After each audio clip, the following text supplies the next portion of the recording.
when you see the pictures that I'm going to project, they are a living testament of something unspeakable that happened.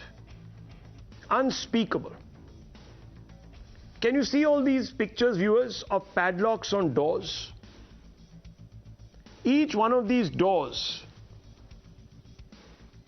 is padlocked. And viewers, each one of these doors reveals a truth. And that truth today, viewers, is out. The last time these doors were locked were in 1990. At that time, viewers, no cameras existed to capture what had taken place in the valley in Kashmir. It was a bloodbath, a genocide, which led to an exodus. There was a conspiracy of silence.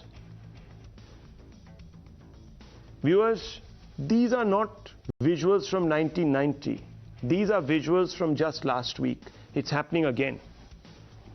The bigotry they denied in 1990 has struck again and is triggering a new Hindu exodus in 2022, viewers. And who am I talking about? Who are the deniers? It's the people on the extreme right.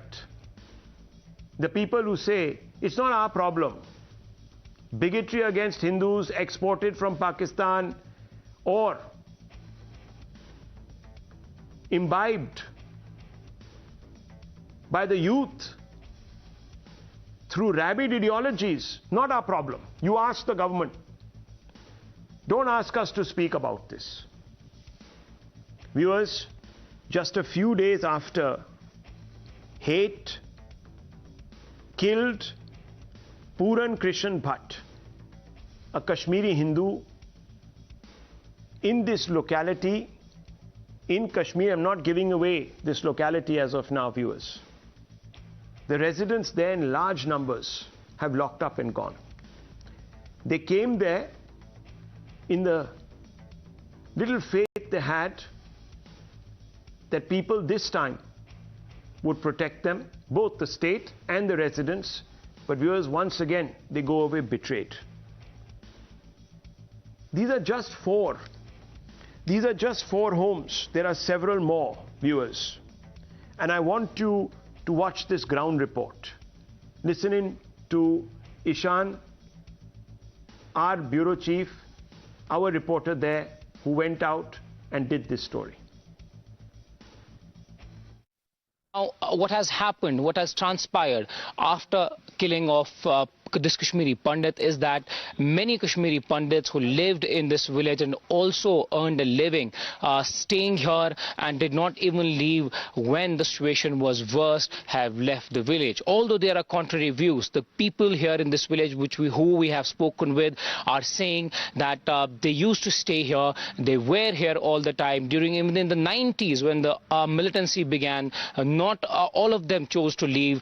All of them almost stayed back and did not leave Kashmir Valley and this village here in Shopian district. But now, after this killing, fear in this village is very evident. I'll show you the exact houses of these Kashmiri Pandits. Around 10 of these houses are now locked. We have been going around this village, and this is one such house just adjacent to Pooran Krishan, which is locked completely. And this is a time when apple harvesting also takes place, and several of them are engaged in apple harvesting.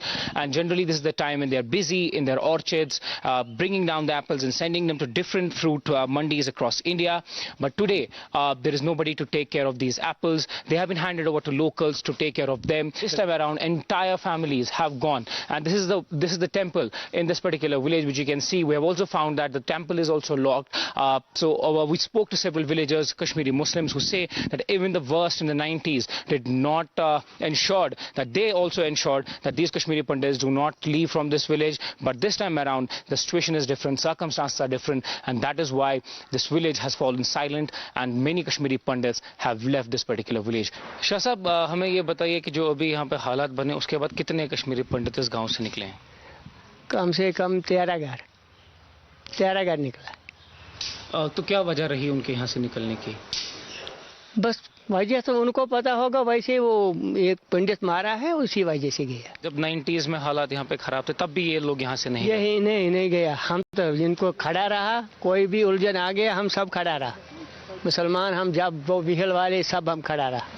तो क्या लगता है आपको क्या हुआ इस बार कि सब लोगों को जाना पड़ा? डर है? हाँ, डर लग गया कि हमें मार देंगे, कोई उलझा हो जाएंगे ज्यादा। अभी तो एक ही मार गया, हो सकता है हमें सारे को भी मार दे।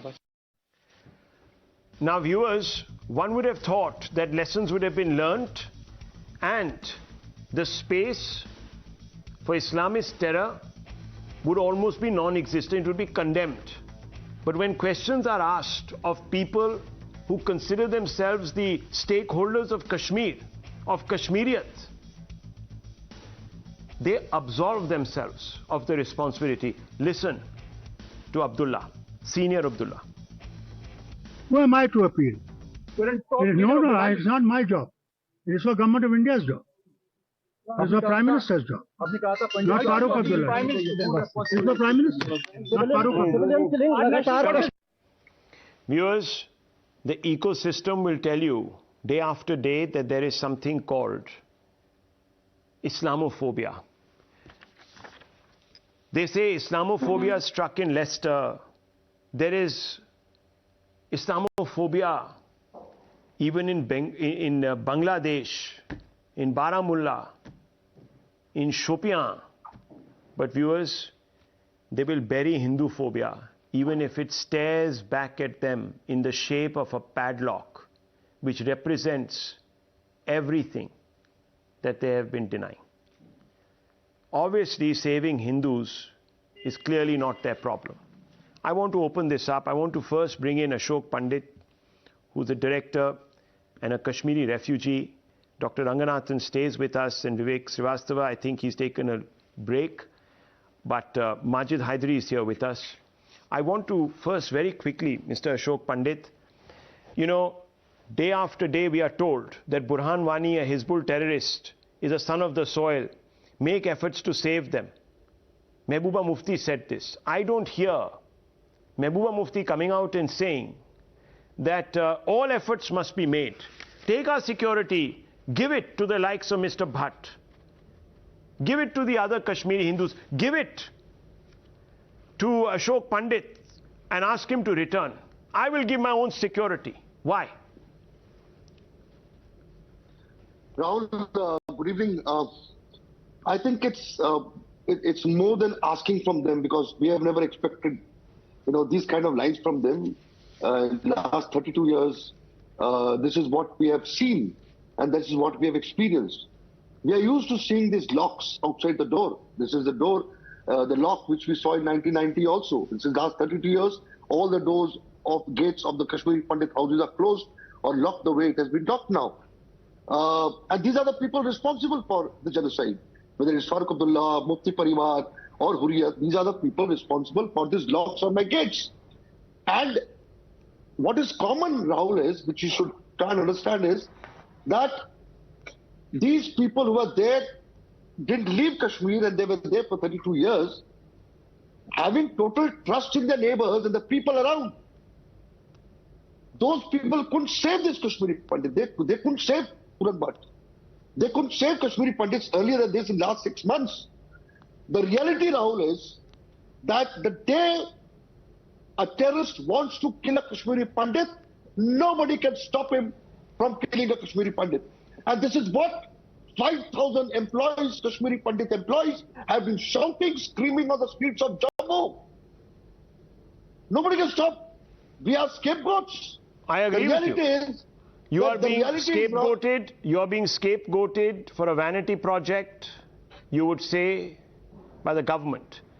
You are being scapegoated to defend an obscurantism, a bigotry. I get it. I don't expect. I get it. I don't expect. Let me bring in Dr. Ranganathan. I know we have very strong views. See, Dr. Ranganathan, I want to make one thing extremely clear. I hold no brief for the state here. It's their responsibility to ensure that people are safe of all denominations. Let's be honest. But it becomes, after a point, very difficult, Dr. Ranganathan, and let's accept this as a fact, to post a guard outside every home. Someone from within a community must speak up and tell those people who are bigoted, it's not right. We will make you pay. If Hindus can do it, they can call out bigoted Hindus. Why don't I see this from the Majid Haidaris? Why aren't they going out there, lighting candles, going to these homes, sitting inside these homes? As I'm saying, become human shields if necessary, but send out that message. But what do we get? We get people saying that Afzal Guru did not deserve the gallows, that he was judicially executed. Dr. Ranganathan, where is this coming from? Rahul, very simply, they are not doing this because their dreams have been realized. And the dreams of Mr. Ashoke Pandit and Sushil Pandit and you and 7 lakh Kashmiri Pandits, their dreams have been padlocked. Nothing signifies or is a metaphor for the tragedy that is India than those padlocks, Rahul. We seem to have reached an inflection point. The terrorists are targeting Hindus settled in Kashmir, but not the Hindus visiting Kashmir. Tourist footfall in Kashmir this past year has been the highest ever since records began, 16.2 million. Business is booming, registers are ringing, tourists are safe.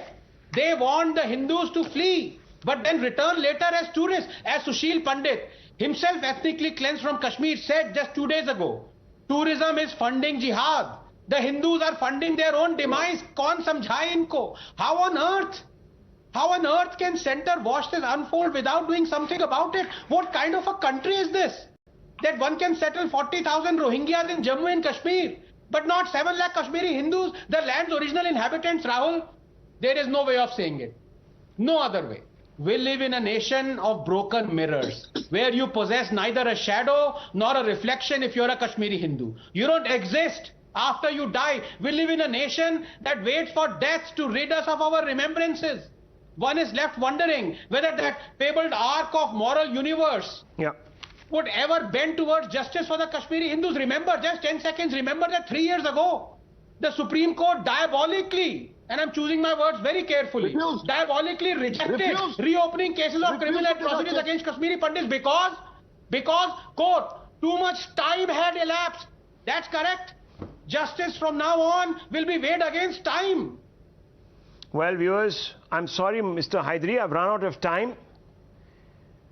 But there is still time, viewers, to correct this cycle of retributive violence. There is still time. I leave it at this.